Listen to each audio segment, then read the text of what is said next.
Good evening, everyone. I hope everyone's doing awesome today. How about you guys come on and worship with us from home?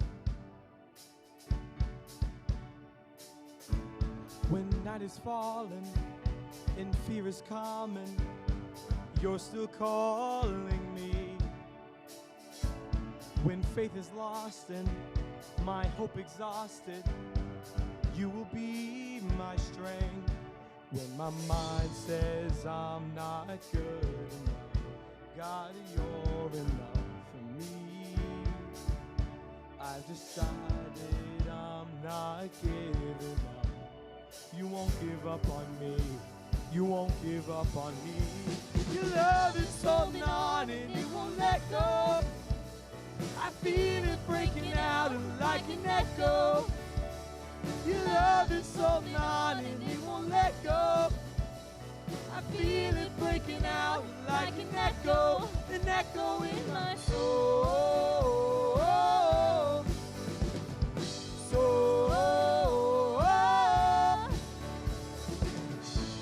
In every season, you keep repeating your promises to me.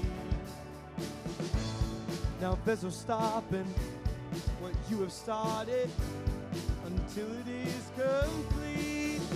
I've decided I'm not good enough. God, you're enough for me. I've decided I'm not giving up. You won't give up on me. You won't give up on me. Your love is holding on and it won't let go. I feel it breaking out like an echo. Your love is holding on and it won't let go. I feel it breaking out like an echo in my soul.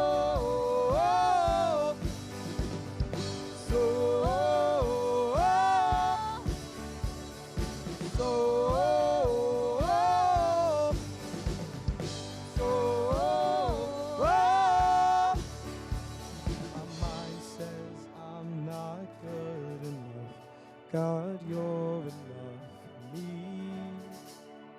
I've decided I'm not giving up. You won't give up on me. You won't give up on me. Your love is holding on and it won't let go. I feel it breaking out like an echo. Oh, your love is holding on and it won't let go. I feel it breaking out. Hey! Your love is holding on and it won't let go. I feel it breaking out like an echo. Your love is holding on and it won't let go. I feel it breaking out like an echo in my soul.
Withdraw your hand. Our God is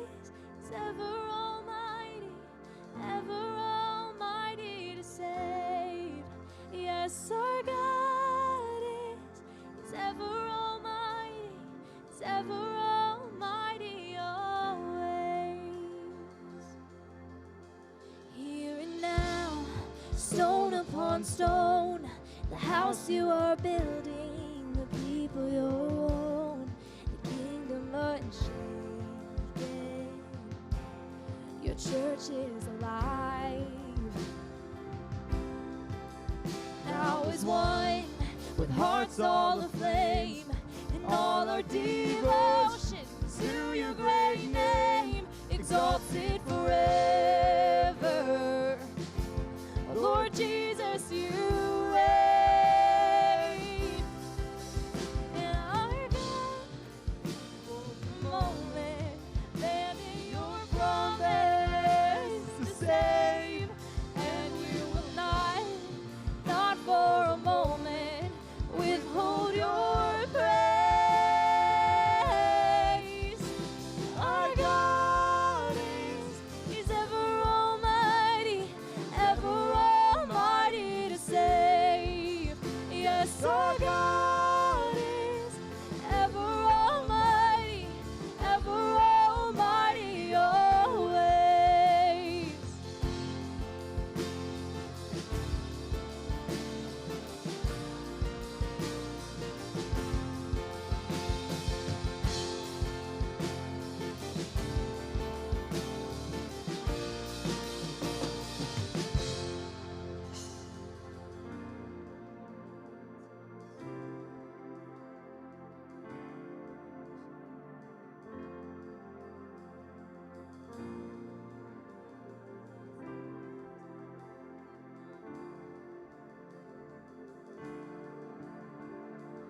Fear doesn't get to sit on your throne.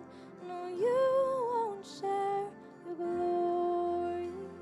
And all the praise is yours alone. You are worthy, worthy. And fear doesn't get to sit on your throne. No, you won't share your glory. And all the praise is yours alone. You are worthy.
This is our final social distant live stream. This is it. No more. Starting this Sunday, guys, we are back in person. No static, no rain. So sorry, I don't know if you heard that on the stream, but we heard that here. Should be headset number 2. Headset number 2. Hey, guys, I don't even know if you can hear me. Hey, guys. Cool. I'm going to keep going. That's a good idea, Seth. All right, Frank. Mic number 3. Mic number 3. Mic number 3. 2.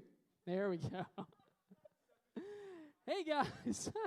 What's up, guys? I don't know if you heard anything that was just going on. We had some technical difficulties back there with the mics. But we're here now. We're good. So hope you guys are good. We're very excited. This is our final socially distant live stream. This is it. There's no more. We're going to live stream this for anybody who can't make it, but starting Sunday night, this coming Sunday night, guys, we are back here hanging out. We are so excited for that. So I hope you guys are excited. I don't know if you saw, but at the very beginning of the night on the stream there, we unveiled, or actually you saw it during worship. Go ahead and throw that up one more time for me, Hunter. We have our new logo. So going forward, we told you guys that we are going to be known as South Lake students, and this is our logo going forward. This is you guys. You're very intimately part of the church at South Lake, not some little side branch of teenagers that we don't want in here. You guys are the church at South Lake, and so we are the South Lake students. We're very excited for this coming semester and this coming year, guys, and very excited for what God is doing in the midst of everything that's going on. We know it's been a crazy year. COVID's just about trashed every party that could be possibly trashed. I know we're not supposed to hate, but my heart is like bordering the hate thing with COVID. So pray for me. I need grace. But anyways, we're very excited. High schoolers will be meeting back, like I said, this Sunday night, October 4th at 5 p.m., right on the dot. Don't show up too early, much earlier than that, because we'll be in here practicing for worship. So you'll be hanging out outside because we're not going to let you in the building till right at 5 p.m. But 4:50 p.m. You can come 10 minutes early. But come hang out. We'll have a good time, guys. Middle schoolers, next Wednesday, October 7th at 6:30. You guys will be right in here, and we'll kick off at 6:30 just like normal. Very excited for that. So you may have noticed there's a few things different tonight. There's no game. Seth and Nate are not coming up here. None of them are going to break each other's legs. They're not going to compete for a coupon or gift card. It's just me. I'm sorry. You're stuck with me tonight. But we wanted to really dive in for this last night. We're going to try and keep it short, but we wanted to really focus on where God is leading us next. So you can see on the screen behind me, we have our graphic just for this one night. And the series that we're doing tonight is called Expectant. And as we dive into this, the question is, what are you expecting from this year? Are you expecting things just to get better, back to normal, what we had before COVID happened? Like you're like, yeah, Foster, I like waking up at 8, going to school, talking to my buddies about the girl I have a crush on, but she doesn't know I don't talk to her. But it's okay, we don't talk about that. Going home, playing some Super Smash Brothers, maybe doing some homework, hanging out with my friends, and we rinse and repeat the next day. Are you expecting things to be different because of COVID? Are you expecting that you're not going to get to hang out with your friends as much, that sports are going to look different, that the year will end and things will have not gotten better, that we're going to wake up January 1st and everything will be right where it is today? Yes, we're in phase 3, which means we're getting there, but maybe come January, we're just in an eternal phase 3 in limbo trying to figure out what's next. Or maybe you're one of the hopeful, and you're like, Foster, I think we're out. I see light on the horizon. We're getting there. It's going to be so much better than it was even before COVID. Like, we're out of here. The truth is, this has been a difficult year no matter what you're expecting. Whether you've fared well through COVID, whether it's been brutally difficult to you, whether you've had friends and family around you, whether you've been completely isolated with nobody to talk to, nobody to hang out with, it's been a difficult year. We faced a pandemic together. That's one for the books. We've suffered in isolation together. We've been angry together. If you've tuned into the media or social media, anything, TikTok, you've seen just how angry our world has become. And let's be clear, some of the issues that we're angry about, they're good things to be angry about. Some of the issues that we're angry about, they're good things to be angry about, but we're expressing our anger in the wrong way. And if we're being honest, there are some things that our world is angry about that is not justified being angry about. But no matter what, wherever you look, there is just paramount anger everywhere. And we see frustration. No matter where you are, we see frustration. Frustration at the fact that I can't go where I want to go, that I can't be with who I want to be, that I can't do what I want to do. Frustration that there is so much anger, so much misunderstanding, so much unwillingness to connect and see eye to eye with one another. It's like our world's been tipped on its head and all the hope and everything has run out the cup and all that's left is this gunk at the bottom. I had a coffee the other day. I don't know if any of you guys like coffee, but shout out to the Outpouring here in town. Woo, they got good coffee. But I had a coffee here the other day. It was not from Outpouring. I just was thinking about them as I'm saying this because they are great. But it was one of those little K-Cup pods. And it was mocha latte flavored. I don't know if you've ever had mocha latte. I'm pretty boring with my coffee. I like it just black. Like, black is my soul. Like, nothing in it, just black coffee. But I was like, I'll try this because I also have a really bad sweet tooth. You guys know that. I'm a recovering cookie addict. Pray for me. But I had this mocha latte. And so what mocha latte is, if you don't know, it's milk and chocolate flavoring mixed into coffee. And I was like, that sounds pretty good. Like, coffee, A+. Milk, it's kind of like a B+. Chocolate, that's like a triple S++. So we mixed it all together, and I put it in my cup. And it came out, and I forget what this is called, but you can do something where you mix hot cocoa and coffee together. And it has a name, and it's really good. And I remember taking a sip. I was like, oh, it's not bad. This is pretty good. But then I made the cardinal mistake with coffee. So I'll be honest with you. I'm going to confess my sins to you for a minute, and Annie can validate this. I like room temperature coffee and cold coffee. Like, I'll drink all spectrum coffee. If it's, well, actually, I don't drink it hot. That's not true. Annie's shaking her head. She's like, he does not. I don't like it super hot because I like to drink it, not sip it. But if it's warm, it's good. If it's lukewarm, it's good. If it's cold, it's good. If it's iced, it's good. It's weird, I know. But normally that's not a problem with regular coffee. I can leave my cup there. I can go about my day. I can do whatever I need to. I can come back. My coffee's there. I drink it. Well, this mocha latte coffee I put on my desk yesterday. I went off and was doing something super important, like counting how many Frisbees we had. And I came back to this coffee, and I picked it up and took a sip and was like, oh. It was so gross. And what had happened was in the coffee, it had retained some of the milk flavoring, but all the other stuff had settled to the bottom and formed this like paste on the bottom of my cup. And so I took it to the sink and went to throw it out, and that's all I saw in there was just this goop that had caked on the bottom about this thick. That doesn't probably look very thick to you, but for perspective, about the depth of my eyeball. And that was all stuff that settled. And sometimes right now, that's what life feels like, that all the bad stuff is settled. We've thrown out the good, and we're left with this cup of gook. And my question as we dive into tonight, looking at this series Expectant, we're going to be looking at the book of Joshua, is are you right now really expecting God to do something awesome? Are you expecting him to do anything?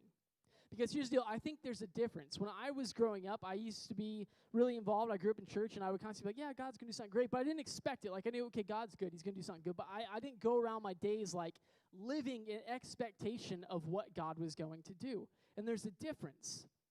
As we dive in, we'll be in the book of Joshua chapter 3 specifically. And the story of Joshua is incredible. You see, the Israelites, God's people, he chose Abraham. Abraham, over a long time, gave birth to a lot of kids and grandkids and great-great-grandkids. If you don't know how that works, pause this video, go ask your parents. They would love to explain to you how Abraham got so many grandkids. It's phenomenal. But anyways, the Israelites became innumerable. There's so many of them in Egypt, and the Egyptians got afraid. And basically Pharaoh said, they're going to overwhelm us, so we're going to kill the baby Hebrews. But it doesn't quite work. They kill some, but this man Moses gets away. We know he floats in the basket. If you've seen the movie, the gators chomp at the basket and they miss it. Great movie, Prince of Egypt. Look it up. Totally approved. I think it's like PG. But Moses comes. He grows up. He gets called by God to lead the Israelites out of bondage from Egypt, because God had promised way before, I'm going to rescue my people from slavery. So Moses leads the Israelites out. They escape from Pharaoh. They go through the Red Sea. We know the story. It comes crashing down on Pharaoh. Pharaoh and his army are gone. Moses has the Israelites. They come to the Promised Land. God bless. It was promised. And the Promised Land has a really unique description. See, God says it's a land flowing with milk and honey. Now, you may be lactose intolerant. You're like, Foster, that sounds like hell. Like, are you sure that they're going to a Promised Land? Maybe you have the stories backwards. But that's what it says, milk and honey. And what that is milk and honey weren't as readily available as they are today. You actually had to work to get milk and honey. They were considered a delicacy. They were sweet. Not everything had sugar in it like it does today, so sweet things were rare. And so there's this land that what we see is flowing with milk and honey because it's bountiful. It would be the equivalent of saying when you talk about other countries and you talk about America, that America is a very prosperous nation. Per capita, that means per citizen, really. We are wealthier than anywhere else on the planet. Now, you may be like, Foster, I have a buck in my pocket. Yes, but you're also a teenager. On average, our country is wealthier than every other country, and the land of milk and honey, Canaan, was the same way. It was prosperous. It had everything it needed. And so the Israelites, you imagine, they're like, this is awesome. Like, God's taking us on an eternal paradise. How great could this be? And God has shown them time and time again what's going to happen. He's parted the Red Sea. They've walked through. Miracle, miracle. All the plagues in Egypt. I mean, they saw the sun go dark. They saw the locusts. They saw the frogs. They saw the Nile turn to blood. They saw all the wonders of God, and the Israelites were like, yes, God, let's go, promised land. And all along the way, God is providing for them, and they get to the promised land, and they're afraid. They look in the promised land, they see the Amalekites, this giant race. They're like, we can't go in there. And so Moses is like, well, let's send some spies in, scout out the land, let's see if it's as bad as it really is. Let's at least take a look. So they send in 12 spies. The spies go through the land, and they all come back, and they bring back fruit from the land, showing it's a great land. But they all say, there's no way we're getting in, Moses. They tell the people, there's no way we're going in there. Moses is leading us to our death because they're going to kill us. They're warriors. We're not. We were slaves months ago. And we're going to go in there, and they're going to slaughter us. They're going to kill our children and enslave who's left. And these two spies come back with the 12, Joshua and Caleb, and they look and they say, no, God can deliver them into our hands.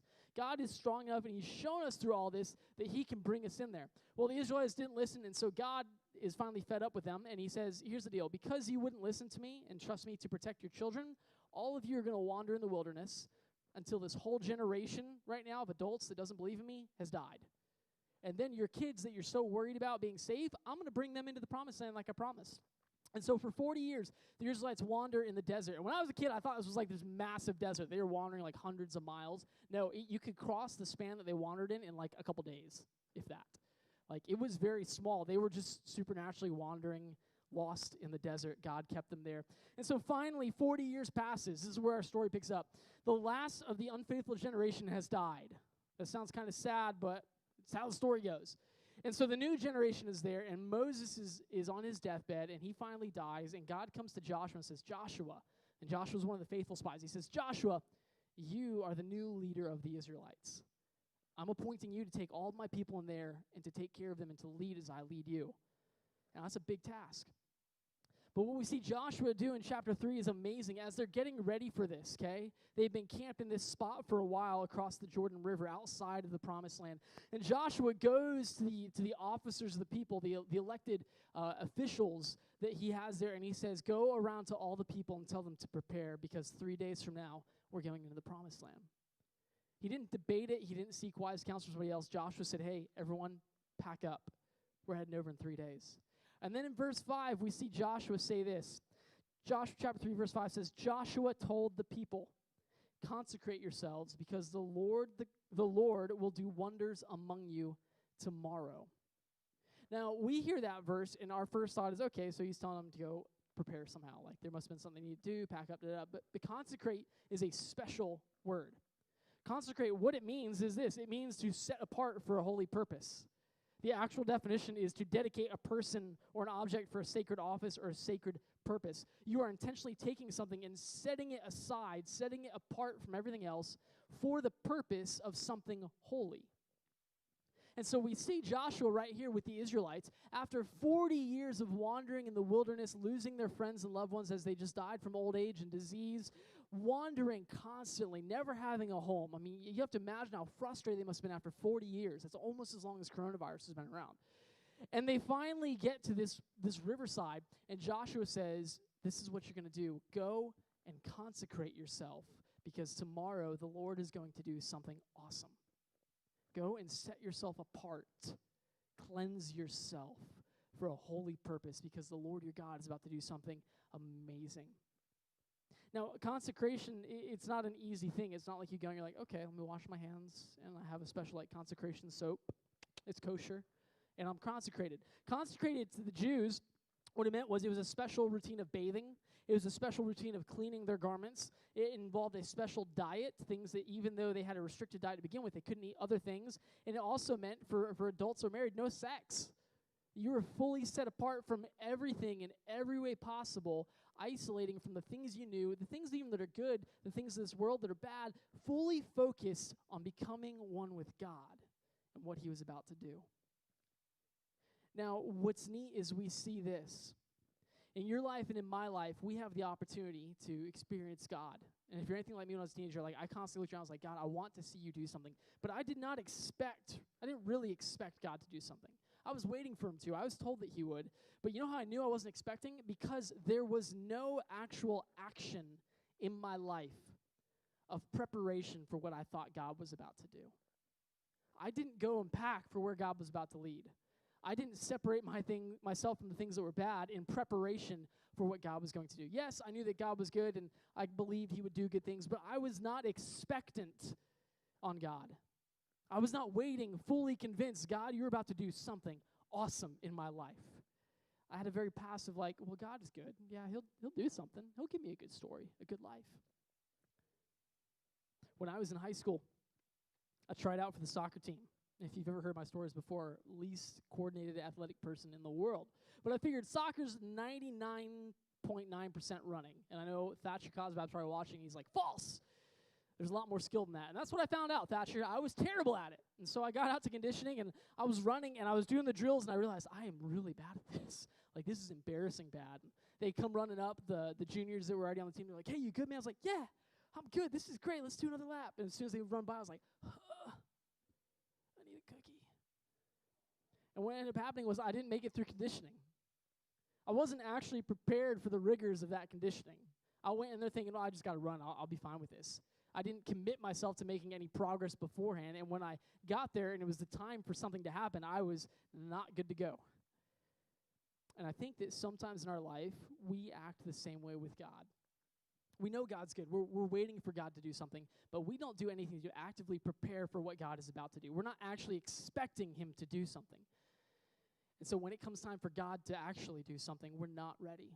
We're not consecrated. We're not ready to cross that river. Because what happens in the rest of the story, the people actually consecrate themselves. They cross over the river, which, by the way, the priests take the Ark of the Covenant, and the river stops about a mile up the stream and just stops, and they walk on dry ground to get into the promised land. And they destroy the promised land. Nobody can stand against them. God fulfills his promise and delivers them. But they were prepared for that. You see, God expects his people to be serious about following him. It's not a well, if you want to, well, just wait for me, I'll do this. It's an expectation on us. God is expecting us to be committed to him. Jesus is with his disciples in the book of Matthew, and he's explaining to them what it really means to be a disciple of his, to follow after him. And people are coming up, and they're asking questions like, well, Jesus, can I do this? Can I go bury my father just died? Just let me go bury my father. Jesus is like, you can't. And we're like, wow, that's really harsh, Jesus. How can you say that? Another man comes up and says, well, I have a lot of money. I need to go settle my accounts real quick, Jesus, but I'll follow you after I settle my accounts. And Jesus goes and says, you can't. And then he says this in chapter 10 of Matthew. He says, whoever loves father or mother more than me is not worthy of me. And whoever loves son or daughter more than me is not worthy of me. And whoever does not take his cross and follow me is not worthy of me. And we read a verse like that, and we go, well, Jesus, that's harsh. Didn't the commandments say honor your mother and father? Yes. Yes, they did. And they still do. But what Jesus was calling disciples to was allegiance first and foremost to him. It wasn't mom and dad, then Jesus. It wasn't your country, then Jesus.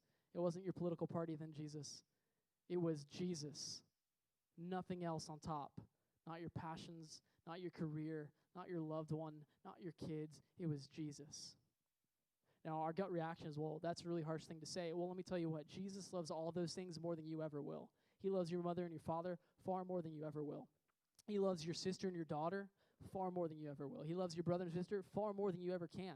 He loves your loved one, your spouse, your girlfriend, your fiance far more than you ever will. He cares more about the people in your country far more than you ever will. He cares more about the things of your passion far more than you ever will. And so what we actually find out is that when we put Jesus first, everything else falls into place. But Jesus said there was no exception. Father didn't come first. To follow God meant fully committing, being prepared, ready for whatever it was that God was going to do.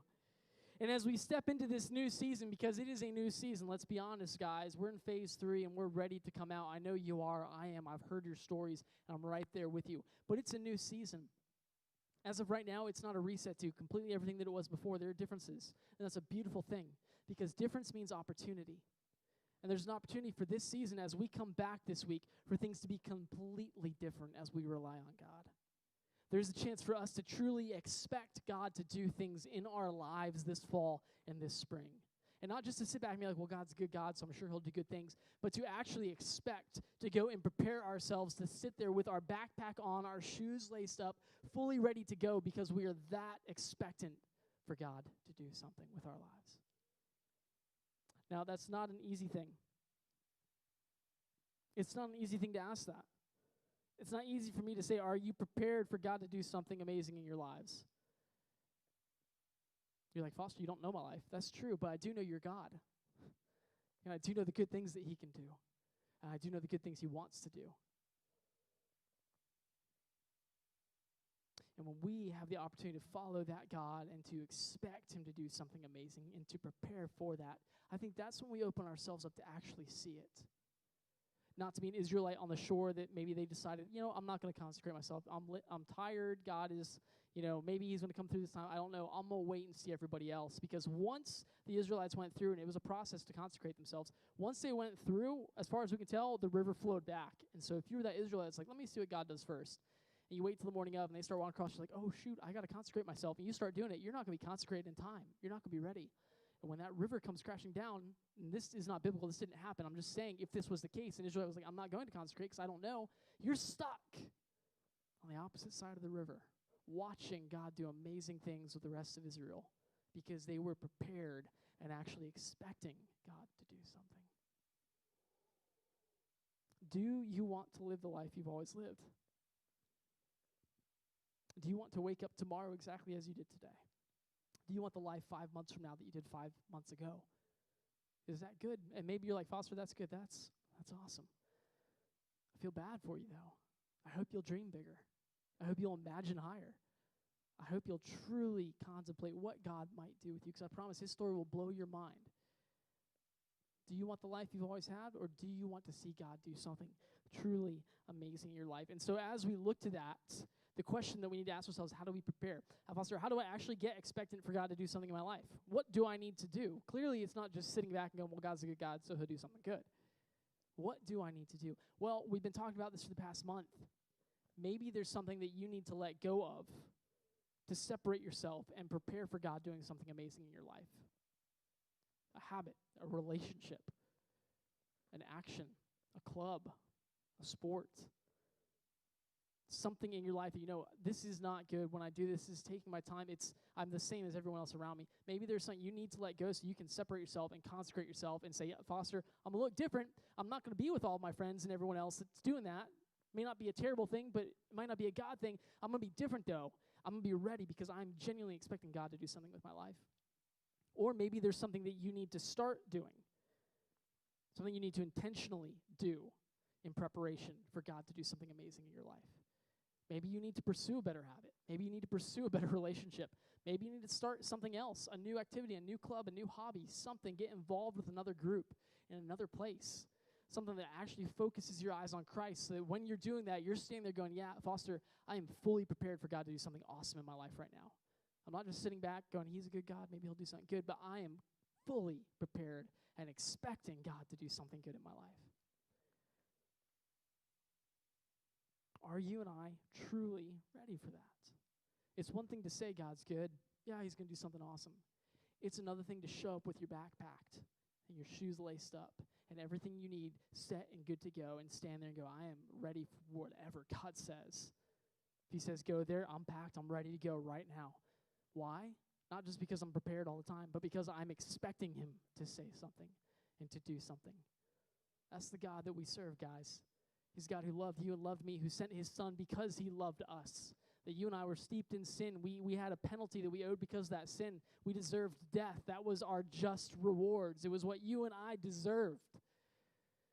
And God did something very unfair. And we talked about this before. Fairness is everyone getting what they deserve. So you and I getting what we deserve is death. God did something very unfair. He took death from us and bore it himself on a cross, gave it to his son. That was not fair. Jesus did not deserve that. But he did it because he loved you and me. He thought you were worth dying for. He thought I was worth dying for. And it didn't just stop there. Paul writes, I am sure of this, that he who began a good work in you will see it through to completion. God's not finished with your story. COVID didn't put a hiccup in your story. It was challenging. It was frustrating. Yes, it was terrible. But God is ready to do something amazing in your life and in my life. And if we actually expect him to and prepare ourselves to see God do something awesome, I think that we will be pleasantly surprised to see what kind of story God can write. So as a group, as we meet back, this is my encouragement. Let's expect God to do something amazing and prepare for it together. I love you guys. I can't wait to see y'all high schoolers. I'm looking forward to Sunday night, this Sunday at 5 o'clock. Middle schoolers next Wednesday, a week from now at 6:30. Cannot wait to hang out with you guys and have some fun. We'll be posting some information, so check out our Instagram and our Facebook page. And until next time, I love you guys. I'm proud of you guys. God is good, and God is for you. Good night.